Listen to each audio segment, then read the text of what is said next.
Hello everyone, welcome back to our NDT training session. I am Muthulakshmi, NDT Level III in 10 methods, API, PMP and Frozio Level 3 certification holder.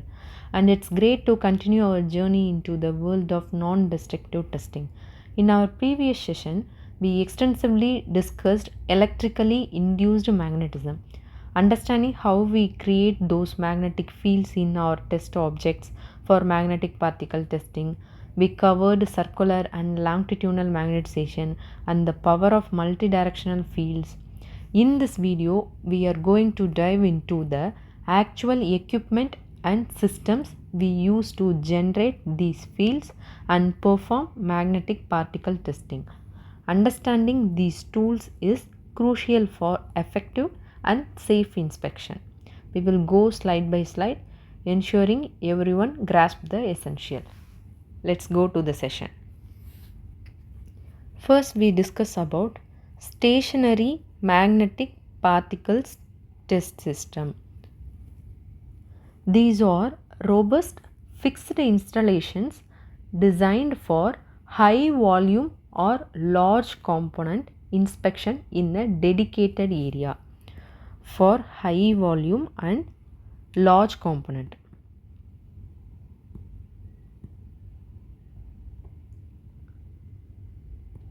Think of them as the main hub for your magnetic particle testing operations. They feature a high current, low voltage magnetizing source. This means they deliver a lot of electric current but at a safe, controlled voltage, which is essential for creating strong magnetic fields without damaging the part. This is the main. Headstock and tailstock. These are like that hold the test pieces securely. They are crucial for enabling circular magnetization by allowing current to pass directly through the part. This circumferential magnetization is also called circular magnetization.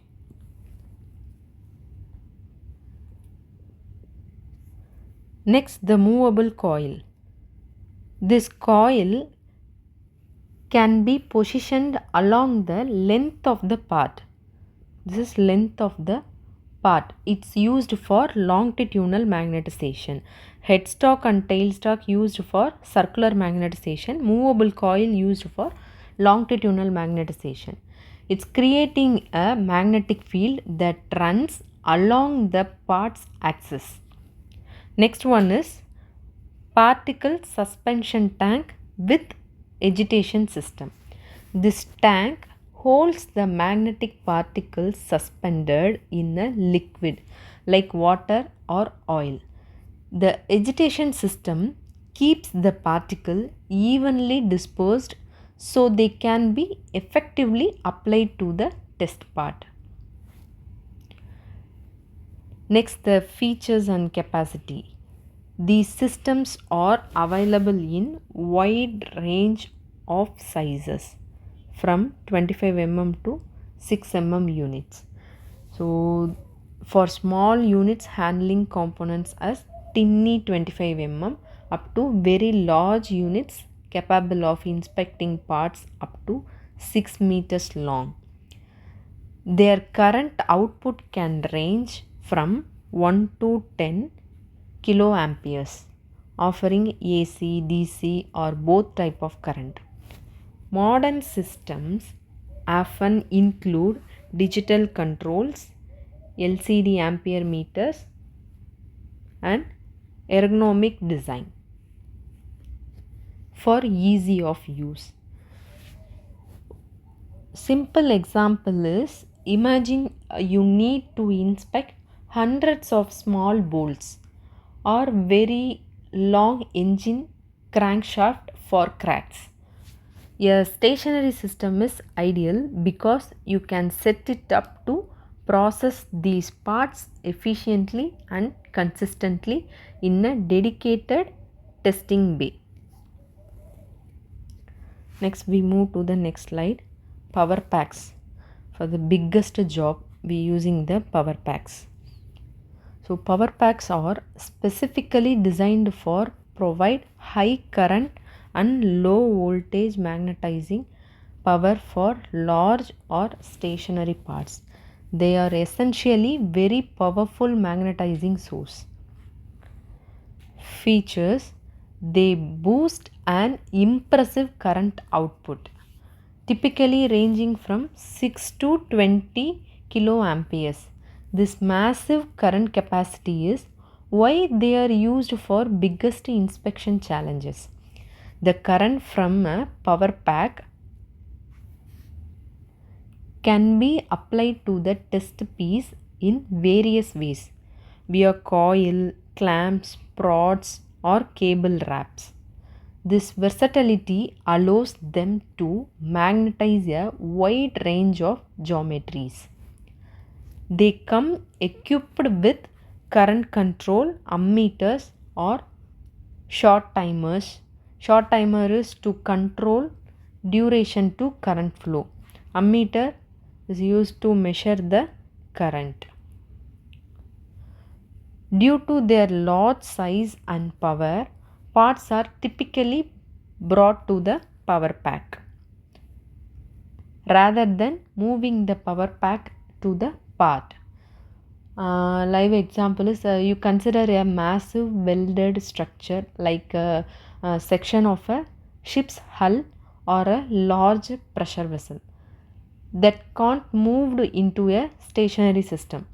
So a power pack would be brought to the structure and its powerful current would be applied using cables or prods to magnetize specific areas for inspection.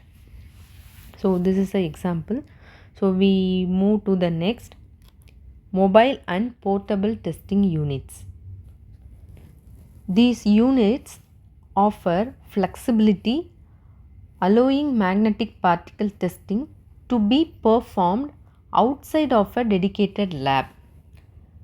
First, we choose mobile units. These are essential smaller power packs. These offer a good balance between power and portability.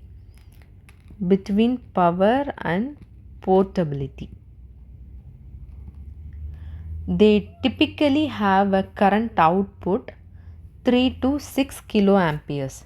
However, some specialized oil field models can reach up to 15 kiloamperes using capacitor discharge technology for even higher power requirements.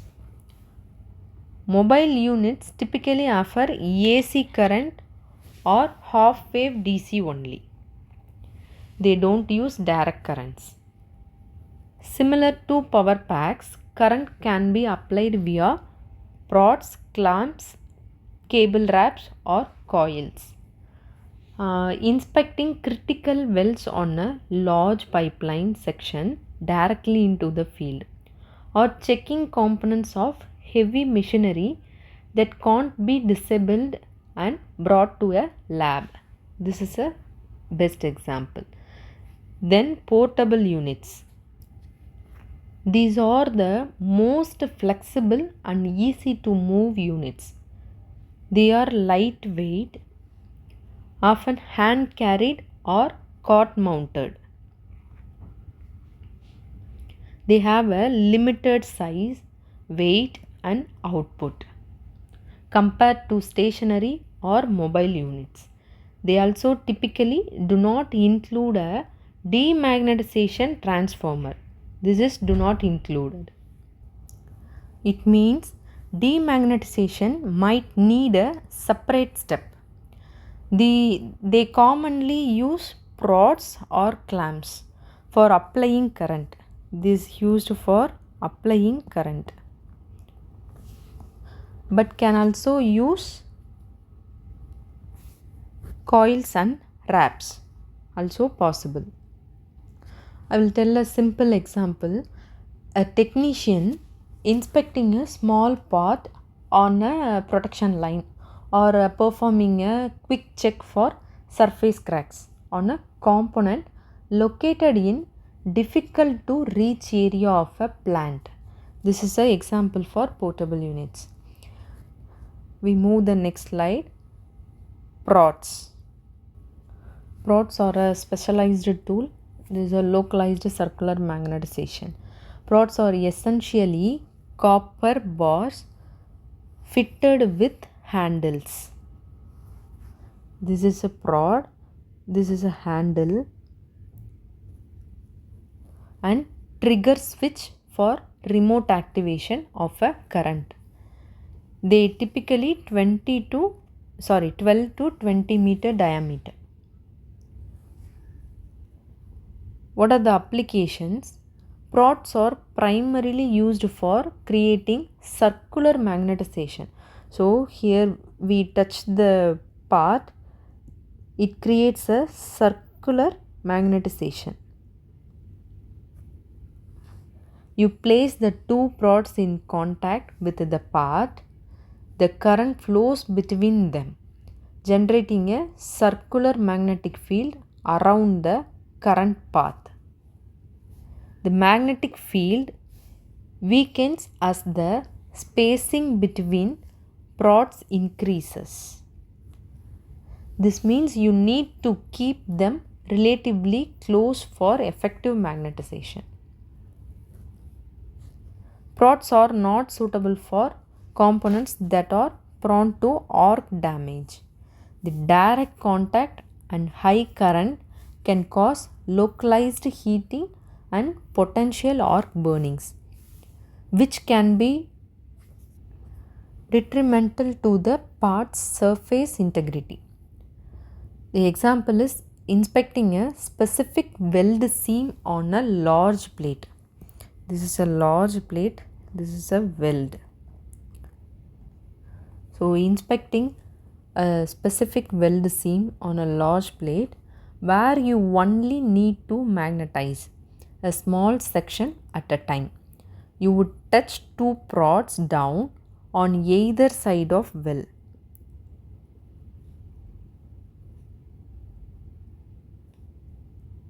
Either side of weld, active the current and apply your magnetic particles. This is a main applications. So we move to the next slide. Yoke and hand probes. Yokes. Yokes connect to the mobile or portable units, or can even be self-contained as hand probes. They consist of a laminated core with magnetizing coil wrapped around it. They have fixed or articulated legs that make contact with the part. This is the yoke. This is the coil. Current passes in this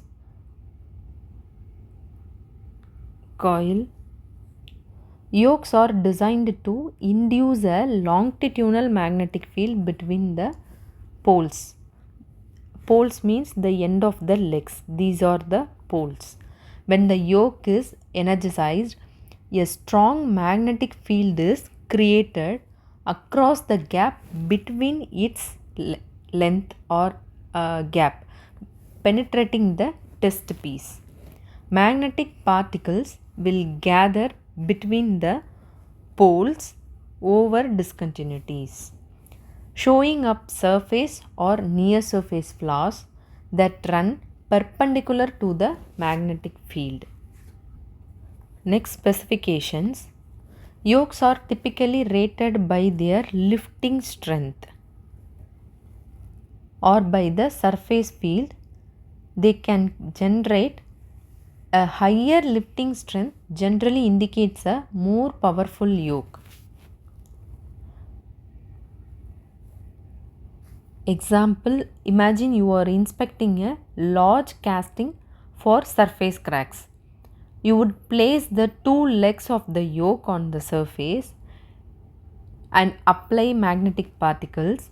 If there is a crack running across the magnetic field lines between the legs, the particle will form an indication. I will tell some important notes for effective MPA system. Beyond understanding the equipment, there are critical operational aspects for ensuring successful and reliable magnetic particle testing. First one is misuse of parameters. It's crucial to understand that the misuse of parameters like current level, duration, or application method can cause missed indications, and missed indication is a defect not found which can have serious consequences. Second one is robust programs.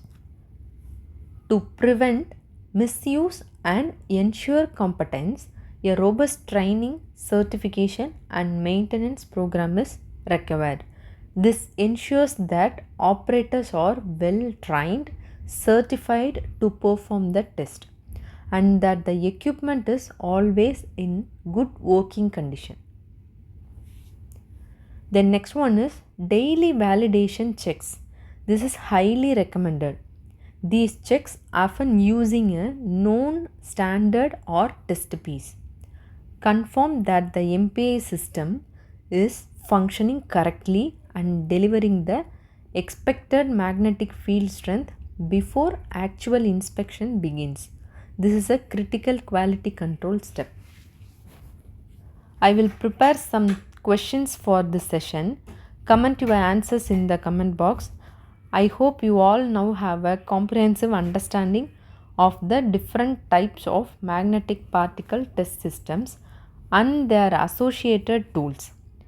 Knowing these systems is fundamental to performing effective and reliable NDT inspections. If you have any further clarification, comment on comment box. Thank you.